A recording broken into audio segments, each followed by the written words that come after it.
Hello, welcome back to the channel. Hope everyone's doing all right. Thank you, as always, for tuning in.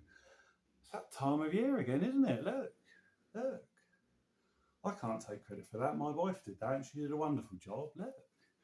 It's Christmas time again, so time for a festive special. And as is tradition, I thought I would do a best buys of 2024. So I've seen a few of these bound about on YouTube in the vinyl community, a lot of good ones, and all of them seem to have slightly different themes. We've had sort of best bargains, best grails, overall best buys, things like that. This year, what I've decided to do, I've decided to actually do my favourite records. So musically, the ones that I've enjoyed the most that I've bought this year. And I've just limited it to the top five. They are going to be in order of preference, so 5 to 1. They're sort of, they are a very specific order. Just a disclaimer before I do, I did find this a little bit tricky. Actually, you'll obviously, there's no spoilers at this stage, but number one was a clear winner. 2, 3, and 4 were just so close to each other and were kind of difficult to actually pinpoint what order I was going to place them in, but I've done it now. And number 5 had so many contenders, that was difficult. So I am going to do a couple of honourable quick mentions at the end, the sort of runners up. So here we go, from 5 to the ones. These are my favourite albums that I bought in 2024 that I've obviously listened to. There are a couple I haven't. So here we go. So starting at number 5, what have we got? We have got Freedom by Neil Young. This one's from 1989. I bought this in January at the Southampton Record Fair. And what I have to say, a bargain price of £12. I mean, it was 18. It was reduced. 18's all right, but down to 12, absolute bargain. So, what to say about this one? I'm sure many of you may have heard this, and sure many of you have probably heard Neil Young, to be honest with you. This is one of the best albums that I've ever heard that I've got. I mean, I think he's got his studio albums are numbering in the 40s. There's a video on YouTube somewhere. It's by Classic Album Review, and he ranks all the studio albums of Neil Young from worst to best, personal ranking, of course. And it was 41, 47 of them. It's a ridiculous amount. I haven't got that many. I don't intend to have them all, but there's a few that I own and that I'd like to get.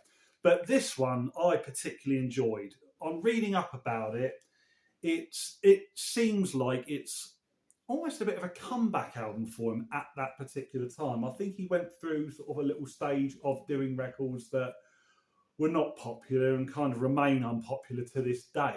You know, there's one called Landing on Water, which I haven't heard, but from what I gather, it's absolutely appalling. I'm a bit intrigued to hear it, if I'm honest with you. But this one is a strong record. It's really, really great. What I like about it is it's pretty varied. It kind of goes through all of Neil Young's kind of different styles all in one record, and the material is very, very, very strong indeed. There are sort of country influences, but he sort of rocks out a bit. He does kind of acoustic stuff. It's kind of kitchen sink, but it's a really, really strong record. Starting off with Keep On Rocking the Free World, he does 2 versions of that, the acoustic one at the start and the sort of, rocking one at the end, a bit like he did on Rust Never Sleeps, which was 10 years before that.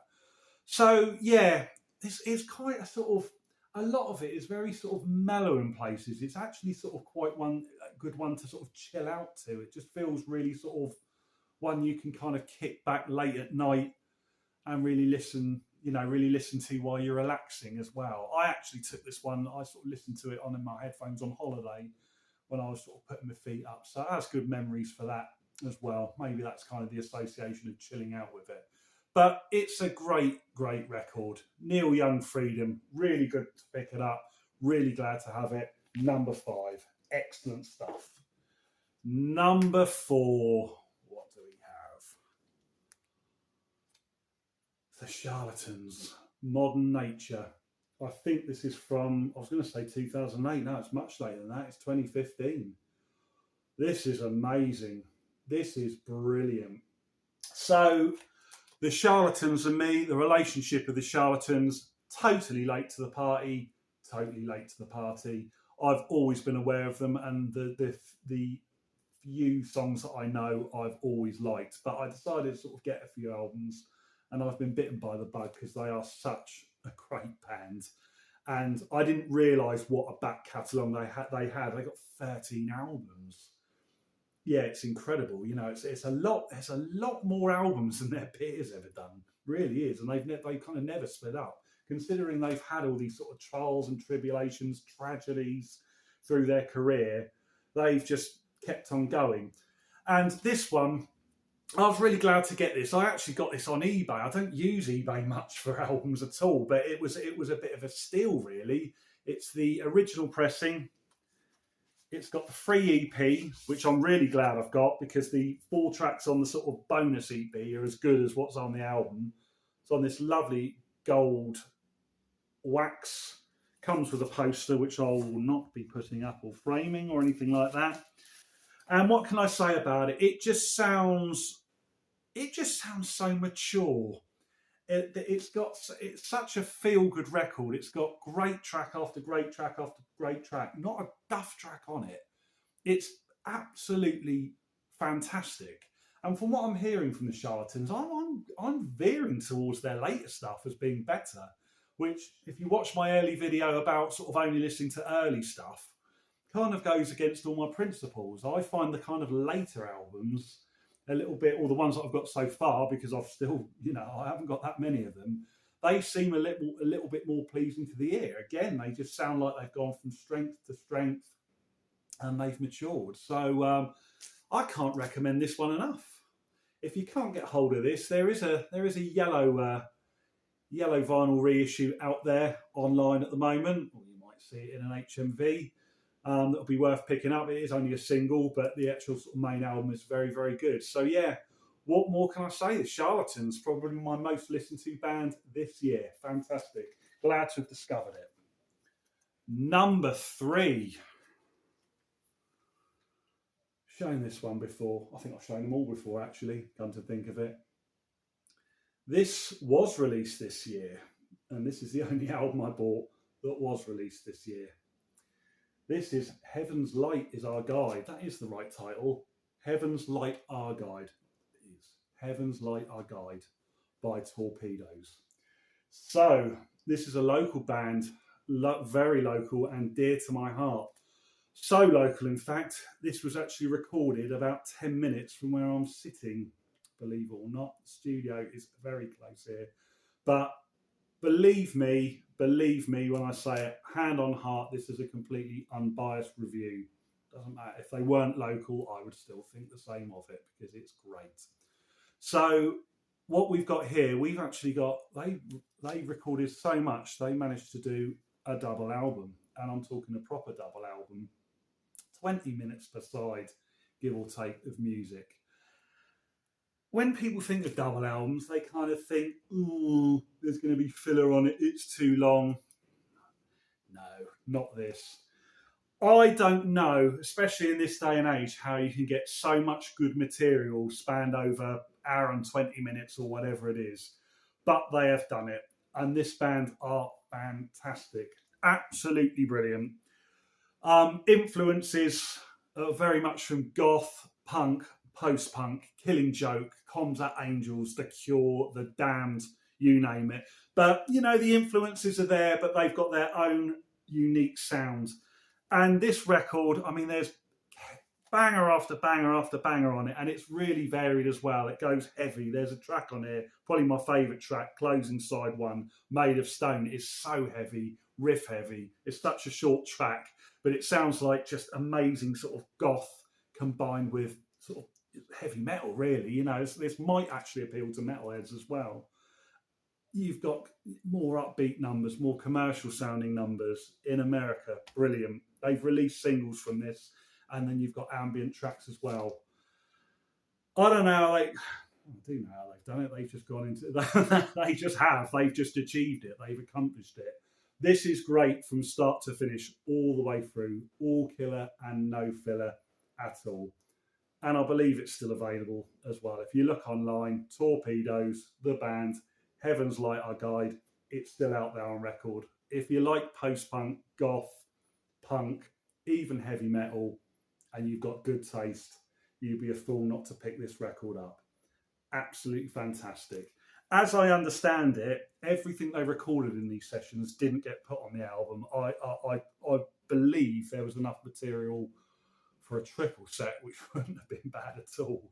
I'll be interested to hear if the tracks that didn't make it saw the light of day one day, but we never know. Anyway, fantastic album at number 3. So good. Okay, at number 2. Oh, this was such a good find. I was so happy to pick this up, and I'm so glad. It's just brilliant. Cocteau Twins, Heaven or Las Vegas. This was a great find at the Fair and Record Fair back in July, I think. Yeah, it was in July, Fair and Record Fair. First and only time I've been there. And I got this. This is not an easy, this is an original. It has been reissued, I think, but this is an original on 4AD, and it's not easy to find. It is expensive, and it was very much in a very random box of records. And I did kind of haggle. Well, I say haggle. I went in with a lower price, and they just took it. They accepted it. And very pleased to get it. I was. Anyone remembering this remembers there was a price sticker stuck on it, and I was like, is that going to come off? It did, with a bit of lighter fluid, with no damage. Gorgeous record from the early 90s. Absolutely beautiful. It's dream pop at its very best. This is probably, out of everything I've heard by them, and I've heard most of their, I think I've got nearly all of their albums now. I think this could be the best one. That or Treasure, which I think was from the mid-80s, is 84, 85, 86. Anyway, yeah. This is fantastic. It's so kind of psychedelic. Again, the material on it is just so strong. Not a weak track on there.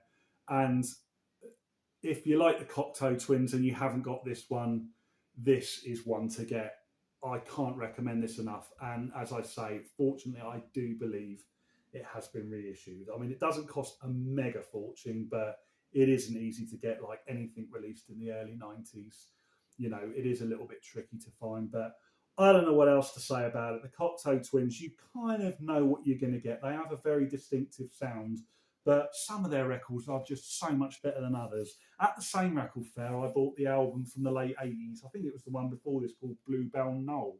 And while it's growing on me, it's funny. It's, you know, it's not a dissimilar to sound, but it's nowhere near as good as this. Not even close. And it's funny the way it works out, isn't it? This is just a brilliant record. Privy to have it. Amazing to find it in the wild. Very pleased to have. Right, and now we have number 1. This is my favourite record that I acquired this year. Musically the best. And this record is, I can't believe how good it is. It's a bit of an obscure one. I don't know how many people have heard of this. Right. I have shown this and briefly spoken about it, and I think when I did speak about it, I played it once and praised it already. It is called The Ghost Trade, and it's by the Camberwell Now. And it's on an independent label called Ink. It's from 1986. This might be the best album I've purchased in the last 2, 3, 4, 5 years. I can't get over how good it is. What's so great about it is it doesn't sound like anything else I've ever heard in my life. It is incredible. To try and pigeonhole it is tricky. It sounds a little bit like prog rock, maybe. It sounds a little bit like post-punk, maybe. A little bit of goth, a little bit of psych in there. It could be one, a few, or all of those things rolled into one. If you like any of those genres, you'll probably like this record. It features a musician called Charles Hayward, who had been around, he's a drummer actually. Now, he played in a band, which I haven't got yet, which is now a top one of mine, if it's anything like this, called This Heat. And that is a tricky record to find, but find it I will. You mark my words, I'm going to do it.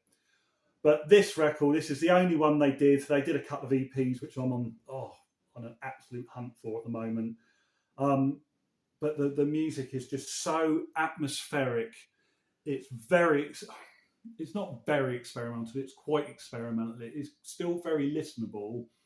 Maybe a bit challenging for a few. I don't know. I can hear a bit of challenging on there. It's not too challenging for me, but it's just, it's just so weird and emotional at the same time, and I can't describe it. That's what attracts me to it. I literally, it is just totally unique. It doesn't sound like anything else. I can't compare them to any other bands whatsoever. I don't know where their influences have come from, but it is amazing. This one as well, it's just so weird the circumstance of hearing about it. I read an interview with snooker legend Steve Davis, and he just happened to drop the name in the interview. He didn't rave about it like I am now. He just kind of said, "Oh, I'm listening to this at the moment," and I went on to Discogs and put a watch on it. And one evening, I was looking to buy something off Discogs, and the seller had this, and I'm like, "Oh, there's not many copies. I'll just chuck it in." It was a bit of an afterthought, and it's incredible, absolutely incredible. Getting hold of it, I don't know how easy it is to get hold of. It's here on YouTube. It's on YouTube. If you want to listen to it, it is on YouTube. The album, The Ghost Trade in full, is on there. It has been reissued, but the reissues look on Discogs to be as kind of scarce and pricey as originals. In all fairness, it's not mega pricey. It's not. It's a little bit pricey, but it's not. I mean, it's cost me about £30.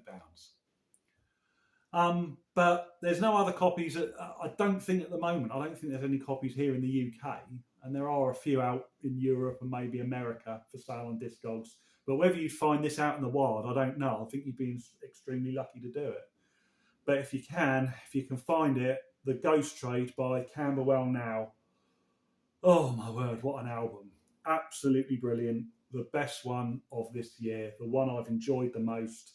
I cannot recommend it enough. It is incredible.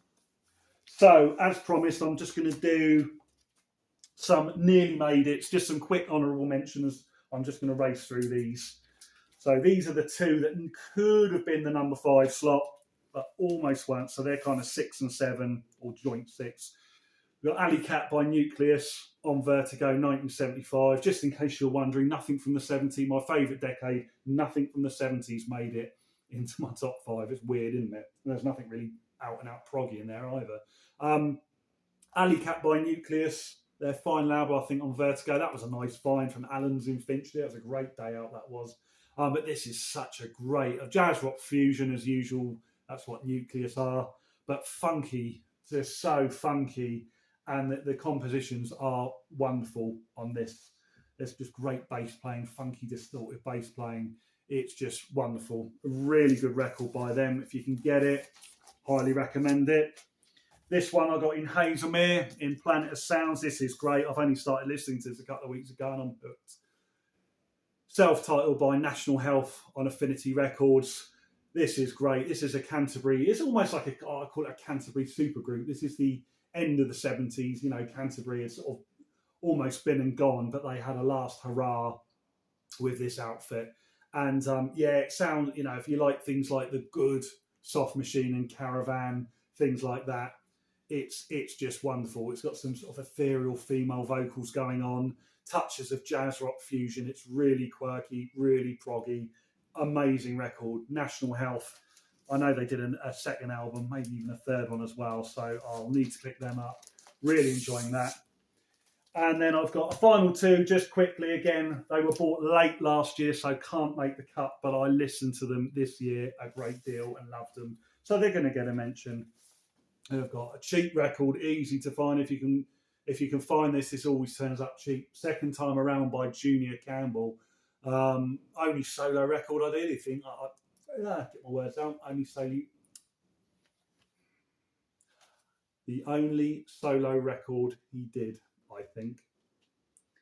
And it's wonderful. Blue Eyed Soul, great compositions, not a weak track. And it's like kitchen sink production, strings going on, horns, female backing singers, you name it, he's done it. And it sounds brilliant. It's just a fantastic singer-songwriter album, full of soul, great rocking tunes. That's very good.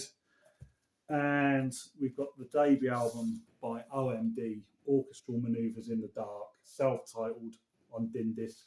This is one of the many variants they did with the die-cut sleeve, which is very nice to have. Really kind of jagged, still got that post-punky sound for synth pop. And yeah, quite quirky, quite off the wall, but I absolutely love it. And it sounds fantastic. Porky prime cut, so it sounds amazing. Brilliant, brilliant stuff. So there we go. So to sum up, it's been a good year of collecting this year. It's been a good year all round, really. Yeah, what can I say? Yeah, channel's doing good. I like to think I've sort of spread a bit of good word, sort of going to a few places. It's been nice to visit places that I've never been before. Yeah, I've enjoyed it. And what can I say? All the support I've got from you guys, comments, views, subs, it really means a lot. It's been absolutely fantastic. So there we go. So finally, if you're wondering when Record Store Day is next year, I've got the answer for you. It's every day. Every single day. Don't just wait for one day in April to go and queue up at a record shop. Just go. If you want to support your local record shop, go to it. Go in with a credit card or some cash. Go and buy a record. Go and buy 2 records or more. That's how you support your local record shop. It's funny that every single little town with a high street on seems to have one popping up now. So make a day of it. Get on the train, get in your car, get on a bus. Just go and do it. It's a great thing. That's how you support your local record shop. So anyway, that's all I've got to say. So till the next video, this is going to be the last one before Christmas. So I'll wish everyone a very Merry Christmas, Happy Holidays, whatever it is you're celebrating and however you're doing it, have a great time. I might do another one before New Year. We shall see, but this will be definitely the last one before Christmas. So have a great time, everyone. Take care, and I will see you all soon.